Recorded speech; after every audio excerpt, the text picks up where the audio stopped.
ছবির শুরুতেই আমরা ডেভিড নামের এক ক্যারেক্টারকে দেখতে পাই। সে একটি রোবট। সে এই ছবির প্রধান চরিত্র। একজন মানুষ ডেভিডকে সৃষ্টি করেছে। ডেভিড একদিন তার সৃষ্টিকর্তাকে জিজ্ঞেস করে, একটি ঘটনা আমাকে বিভ্রান্ত করে।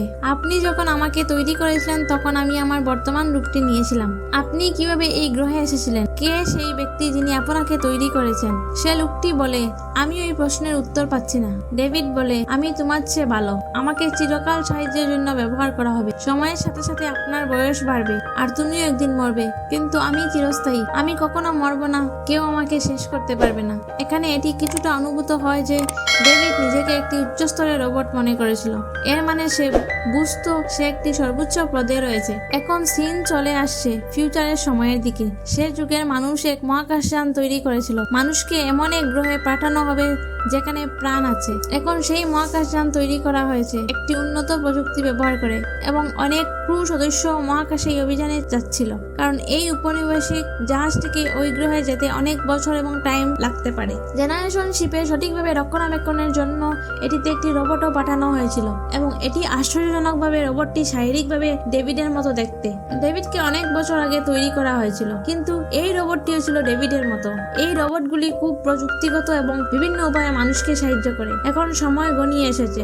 মহাকাশযান মানুষ নিয়ে মহাকাশে উঠতে যাচ্ছিল যাতে তারা সেই গ্রহে পৌঁছতে পারে। তারা তাদের মহাকাশযানে সব ধরনের সুবিধার ব্যবস্থা করেছিল, কারণ বলা হয়েছিল সেই গ্রহে পৌঁছতে বেশ কয়েক বছর কেটে যাবে। তারা মহাকাশে উড়ে হঠাৎ উজ্জ্বলতার ঝলকানি সেখানে উপস্থিত হয়। এই কারণে মহাকাশযানের পুরো সিস্টেমে সমস্যা তৈরি হয়। এখন সেখানে উপস্থিত রোবট এটি মেরামত করার চেষ্টা করে, কিন্তু কোনো কাজে আসে না। সে অন্যদের জাগিয়ে বলে, এই মহাকাশযান ব্যবস্থা ক্ষতিগ্রস্ত হলে আমরা সবাই মারা যাব। কিন্তু মহাকাশযানের ক্যাপ্টেন তার কাছের পথ থেকে বেরিয়ে আসতে পারছেন না, আর আগুন লাগার কারণে সে পুড়ে যায়। এখন বেঁচে থাকা বাকিরা মহাকাশযানটি মেরামত করতে শুরু করে। তখন তারা অনুভব করে কাছাকাছি কোনো গ্রহ থেকে কিছু সংক্রমণ তরঙ্গ আসছে। তারা সবাই সেই গ্রহ সম্পর্কে তথ্য সংগ্রহ করে। তখন তারা জানতে পারে যে এই গ্রহটি মানুষের জন্য উপযুক্ত। এটির উপরে এটি তাদের নিকটতম। এর কারণে তারা সুবিধায় রয়েছে, কারণ অন্য একটি গ্রহ যেখানে তারা চলছিল সেখানে পৌঁছতে বহু বছর কেটে যাবে। এখন কাপ্তানের স্ত্রী, যার স্বামী পুড়ে মারা গেছে, সে অনেক দুঃখে ছিল। ও কিছু কথার উত্তর দে, এই চিন্তাটা আমার ভালো লাগেনি, কারণ আমরা এই গ্রহ নিয়ে কোনো গবেষণা করিনি। আমরা যখন মহাকাশ পরীক্ষা করছিলাম তখন কেন আমরা সেই গ্রহটি শনাক্ত করতে পারিনি? এর পরিবেশ উপযুক্ত নাও হতে পারে। মহাকাশযানের ক্রু মেম্বাররা বলে, আমরা হয়তো একবার সেখানে গিয়ে পরীক্ষা করে দেখতে পারি। এখন তারা তাদের মহাকাশযানকে সেই গ্রহের দিকে ঘুরিয়ে দেয়। শেষ পর্যন্ত কয়েকদিনের মধ্যে তারা সেখানে পৌঁছে যায়। সেখানে পৌঁছে তারা কিছু পরিবর্তন অনুভব করে, তাই তারা কক্ষপথে তাদের মহাকাশযান রেখে যায় এবং গ্রহের পৃষ্ঠে অবতরণ করে না। এখন একটি দল সেই মহাকাশযানের একটি অংশ নিয়ে সেই গ্রহের পৃষ্ঠে অবতরণ করে। তারা সেই গ্রহটি তদন্ত করতে সেখানে যাচ্ছে। তারপর মহাকাশযানের ক্রুদের সাথে তাদের ট্রান্সমিশন বিচ্ছিন্ন হয়ে যায়। ক্যাপ্টেনের বউ অন্য লোকদের বলে, আমি এই সিস্টেম চেক করি, তোমরা গ্রহ পরীক্ষা করতে যেতে পারো। অবশিষ্ট সদস্যরা গ্রহের পরীক্ষা নিরীক্ষার জন্য অগ্রসর হয়। তারপর তারা সেখানে তৃণভূমি লক্ষ্য করে। তারা হতবাক হয়ে যায়, কিভাবে এটা এখানে বৃদ্ধি হতে পারে। তাদের মধ্যে একটি মেয়ে সেই গ্রহের ধুলো পরীক্ষা করে এবং সে নমুনা হিসেবে ধুলো নেয়। একই সময় একজন ব্যক্তি একটি গাছের উপর তার জুতো রাখে। সেই গাছ থেকে কালো বের হয় এবং এটি তার কানে সংক্রমণ করে। সেই মানুষটি ইনফেক্টেড হয়। বিপরীত দিকে আরেকটি মহাকাশযান পর্যবেক্ষণ করা হয়, যেটি এলিজাবেথ নামের একটি মেয়ের। সে কয়েকজন প্রকৌশলীর সাথে সেখানে এসেছিল, কিন্তু তার আগমনের অনেক বছর কেটে গেছে। এখন তারা সবাই হতবাক এই ভেবে যে এই মহাকাশযানটি এখনো এখানে রয়েছে। সেই মহাকাশযানে এলিজাবেথের কিছু ফটো এবং অন্যান্য জিনিস আবিষ্কার করে। এখন সেই মানুষটি অদ্ভুত অনুভব করতে শুরু করে, যার কান একটি জীবের দ্বারা সংক্রমিত হয়েছিল। সহজে নিঃশ্বাস নিচ্ছে না সে। আর সেই মেয়ে যে ধুলোর নমুনা নিয়েছিল, সে তাদের নিয়ে হাঁটতে শুরু করে। সে তার স্বামীর সাথে যোগাযোগ করে এবং সে তাকে জানায় যে এখানে কিছুই নেই, আমাদের সবাইকে মহাকাশযানে যেতে হবে যাতে আমরা সেই সংক্রমিত ব্যক্তিকে সুরক্ষিত করতে পারি। সেই আক্রান্ত শরীর থেকে যথেষ্ট রক্তক্ষরণ হচ্ছে। সেই মেয়েটি সেই লোকটিকে নিয়ে মহাকাশযানে আসে, কিন্তু একজন ক্রু সদস্য তার অবস্থা থেকে ভয় পেয়ে যায়। তাই সে বলে, কে তাকে নিয়ে এসেছে, কোনো ঝুঁকি নিতে পারি না। তার শরীরে রক্তক্ষরণ কোনো গুরুতর সমস্যা নয়, দেখো তার অবস্থার অবনতি হচ্ছে। কিন্তু রুমে তালাবন্ধ মেয়েটি তার টিমকে বলে, আমাকে বের করে দাও, আমি সংক্রমিত নই। তবে ক্রু সদস্য তার থেকে ভয় পাচ্ছে। তখন দেখা যায় আক্রান্ত ব্যক্তির কোমর দিয়ে প্রচুর রক্তক্ষরণ শুরু হয়, কারণ তার কোমর থেকে বেরিয়ে আসে ভিন গ্রহের প্রাণীর মতো মাকড়সা। এটা বিপজ্জনক এবং অদ্ভুত দেখাচ্ছে, যেহেতু এটি এখনই আক্রমণ আক্রমণ করতে যাচ্ছে। ক্রু মেম্বার মেয়েটা খুব ভয় পেয়ে বাইরে দাঁড়িয়ে আছে। সে বন্দুক নিতে যায়, সেই মেয়েটি জুড়ে চিৎকার করে, আমাকে বাইরে নিয়ে আসো, নইলে এই ভিন গ্রহের প্রাণী আমাকে শেষ করে দেবে। সেই ভিন গ্রহের প্রাণী সেই মেয়েটিকে মেরে ফেলে। সেই সময় সেই ক্রু সদস্য বন্দুকটি নিয়ে আসে এবং সে এই ভিন গ্রহের প্রাণীর উপর বন্দুক ছুটতে শুরু করে, কিন্তু সেই ভিন গ্রহের প্রাণীটি খুবই বিপজ্জনক এবং দ্রুত। বন্দুকের গুলিতে তার কোনো ক্ষতি হয় না। তারপর সেই ক্রু সদস্য বন্দুকটি ভিন্ন দিকে গুলি করতে শুরু করে, ফলস্বরূপ মহাকাশযানের সেই অংশে আগুন ধরে যায় এবং সেই মেয়েটিও এতে শিকার হয় যে ক্রু সদস্য ছিল। অন্যদিকে গ্রহের কাছাকাছি কিছু লোক রয়েছে, তাদের মধ্যে একজন হলো সেই মেয়েটির স্বামী, যিনি ভিন গ্রহের প্রাণীর লক্ষ্যবস্তু। আসলে তার সঙ্গীও সংক্রমিত হয়েছিল এবং ভিন গ্রহী প্রাণীও তার মুখ থেকে বেরিয়ে এসেছিল। এটি সেই ক্ষেত্রগুলিতে চলে যায় এবং এটি এখনো তাদের আক্রমণ করে না। সবাই ভয় পায় এবং ভাবতে শুরু করে এটা কি। তারা কক্ষপথে থাকা মৌলিক মহাকাশযানের সাথে সংযোগ করার চেষ্টা করে, দুর্ভাগ্যবশত সংযোগ ব্যর্থ হয়। তারপর সেই এলিয়েন তাদের আক্রমণ করতে শুরু করে। সেই রোবট যে তাদের সাথে ছিল, যা তা থেকে তাদের উদ্ধার করে। এই সময় রোবটের হাতটি একটি ভিন গ্রহের প্রাণী দ্বারা ধ্বংস হয়। এই ভিন গ্রহের প্রাণীকে শেষ পর্যন্ত হত্যা করা হয়। এরপর সেখানে আরো একটি ভিন গ্রহের প্রাণী দেখা যায়। আক্রমণের আগে একজন লোক আকাশের দিকে তাকিয়ে একটি উচ্চ শব্দ করে। এরপরে ভিন গ্রহের প্রাণীটি পালিয়ে যায়। জানলে অবাক হবেন, কে ছিলেন সেই লোক যে আকাশের দিকে তাকিয়ে শুট করে। আসলে সে আর কেউ নয়, রোবট ডেভিডই ছিল। সেই প্রথম রোবট ডেভিড। এটি সেই রোবট যা সিনেমার শুরুতে দেখা গিয়েছিল, যে এলিজাবেথের সাথে এখানে এসেছিল। ডেভিড তাদের কালো জীবের সম্পর্কে বলতে শুরু করে, এটা কিভাবে মানুষকে সংক্রমিত করেছে, কিন্তু এখন এটি ভিন গ্রহের প্রাণীতে রূপান্তরিত হয়, তখন এটি শক্তিশালী হয়ে ওঠে। কিন্তু আমার একটা ধারণা আছে যে আমরা তাদের প্রতিরক্ষার জন্য ব্যবহার করতে পারি। এখন ক্যাপ্টেনের বউ এই ভাবনাটা খুব অদ্ভুতভাবে নেয় এবং সে রোবটকে নির্দেশ যে ডেভিডের কথায় ফেসে যেও না।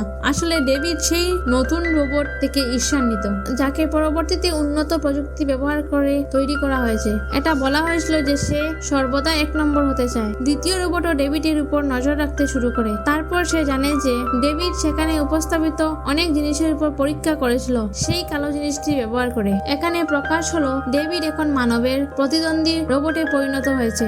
যখন এটি এখানে প্রথম ল্যান্ডার হিসেবে অভিভূত হয়েছিল, তখন এখানে কিছু বাসিন্দা এখানে বাস করত।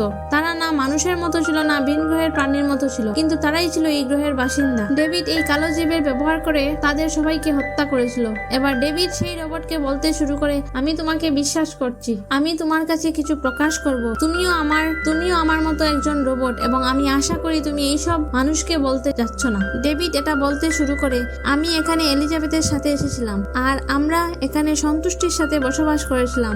একদিন এলিজাবেথ নিহত হয়েছিল এবং আমি তাকে কবর দিয়েছিলাম, কিন্তু এটা ভুল ছিল, সে এটা মিথ্যা বলছিল। অন্যদিকে মহাকাশযান দেখানো হয় যেখানে সমস্ত ক্রু সদস্যরা ভয়ে বসে আছে। তখন পালিয়ে আসা একটি ভিন গ্রহের প্রাণী সেখানে আসে, তাদের আক্রমণ করে আর একটা মেয়েকেও শেষ করে। এখন তারা সবাই তাদের মহাকাশযানকে গ্রহে নিয়ে যাওয়ার সিদ্ধান্ত নেয়। সেই ভিন গ্রহের প্রাণীটি ডেভিড। সে তার আগে উপস্থিত হয়, তবে এটি তার উপর আক্রমণ করে না। এলিয়েন তার সাথে পরিচিত আছে বলেই বোঝা যাচ্ছিল। এটি তার 2 পায়ে দাঁড়িয়ে আছে, যেন এটি রোবটকে একটি বার্তা দিতে যাচ্ছে।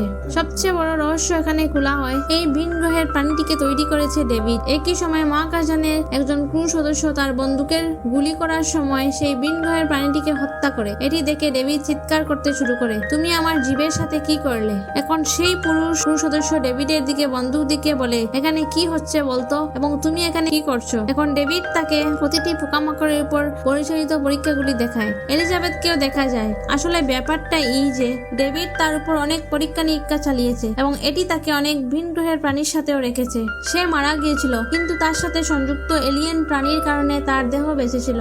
ডেভিড সেই ক্রু সদস্যকে একটি জায়গায় নিয়ে আসে, সেখানে ভিন গ্রহের প্রাণীর অনেকগুলো ডিম ছিল। ডিম থেকে বের হওয়ার পর পুরুষ ক্রু সদস্যের মুখে কিছু একটা লেগে যায়। এরপর একটু বদলানোর পর তার বুক থেকে একটা অদ্ভুত প্রাণী দেখা যায়। এটা দেখে ডেভিড উত্তেজিত হয়ে ওঠে, কারণ ডেভিড বহু বছর পর মানুষের উপর এই ধরনের পরীক্ষা চালায়। আগে সে এরকম এলিজাবেথের সাথে করেছিল। এখন ডেভিড সেই রোবটের কাছে যায় এবং বলে, আমরা এই সমস্ত মানুষকে হত্যা করব এবং আমরা এই গ্রহে আমাদের জীবন পুনরায় শুরু করব।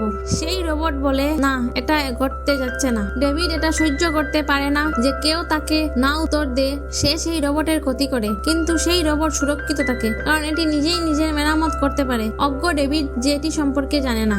উল্টো ক্যাপ্টেনের স্ত্রী ডেভিডের বাস্তবতা জানতে পারেন। ডেভিড এতে ক্ষিপ্ত হয়। সে তাকে হত্যা করার চেষ্টা করে, কিন্তু তার আগে চিন্তা করে যে কেননা তার উপরও এলিজাবেথের মতো একই পরীক্ষা নিরীক্ষা করা হোক, কারণ ডেভিড নৃশংস।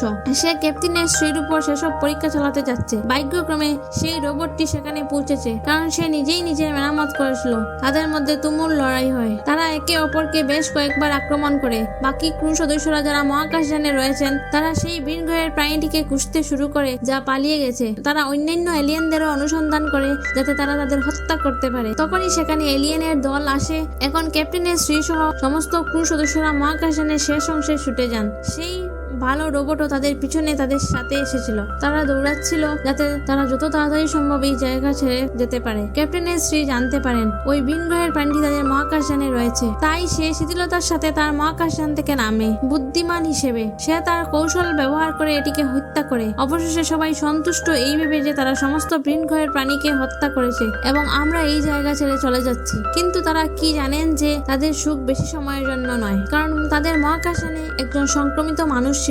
তার বুক থেকে একটি বিশাল ভিনগ্রহের প্রাণী আবির্ভূত হয়, কিন্তু তারা ভয় পাওয়ার পরিবর্তে এর মুখোমুখি হতে শুরু করে এবং তারা বেশ কয়েকটি হামলার পর এটিকে হত্যা করতে সফল হয়। তবে এর সবচেয়ে খারাপ দিকটি হলো ভিনগ্রহের প্রাণী তাদের মধ্যে অনেক মানুষকে হত্যা করেছিল। এখন রোবট ক্যাপ্টেনের স্ত্রীকে মহাকাশযানে পডের মধ্যে বন্ধ করে। সে হতবাক, এই রোবট কি করছে। তখনই সে জানতে পারে যে এটি আমাদের রোবট নয়, সে আসলে ডেভিড। ক্যাপ্টেনের স্ত্রী মহাকাশযানের পডের মধ্যে তালাবন্ধ। এখন সে এক লম্বা সময়ের জন্য নিদ্রায় চলে যায় এবং ততক্ষণ পর্যন্ত সে ঘুম থেকে উঠবে না যতক্ষণ না কেউ তাকে সেই পথ থেকে বের করবে। কে জানতো যে তাকে বের করে আনবে কে?